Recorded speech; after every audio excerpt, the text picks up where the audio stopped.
au cœur de la souffrance.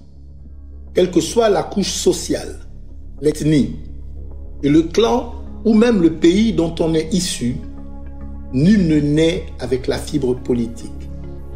A contrario, j'ai découvert que nul ne tombe en politique comme un cheveu dans une soupe.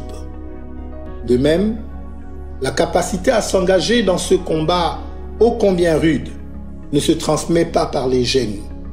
C'est un désir qui vous prend aux tripes, une volonté qui vous étreint le cœur.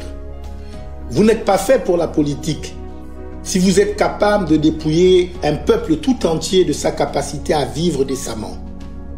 Vous ne devez pas vous engager si vous êtes à votre aise au milieu de l'injustice. Si la vue des Mapanda Kebe, Aksibi Sos ou encore Kingele vous laisse indifférent. Si vous êtes sourd aux cris et pleure des moments chassés des marchés, alors que tout ce qu'elles souhaitent, c'est subvenir aux besoins de leur famille et assurer un avenir à leurs enfants.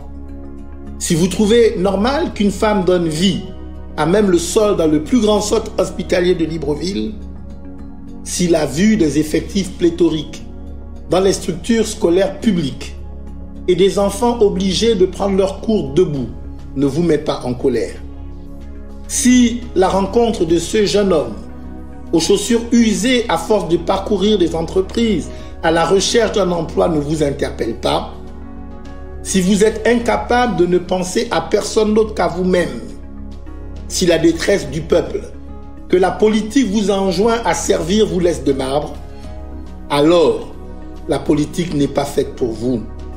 La politique, c'est un combat, non pas pour soi, mais pour les autres. La politique, c'est un engagement, non pas à se servir, mais à servir son voisin, son compatriote. La politique, c'est se mettre volontairement au cœur de la souffrance du peuple pour l'en sortir. La politique, c'est se mettre au service de son pays, même au risque de sa vie. J'ai choisi de m'engager sur ce terrain-là. J'irai au bout de mon combat. Je suis Mike Joktan.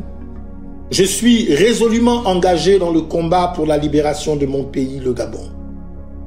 Que Dieu bénisse le Gabon.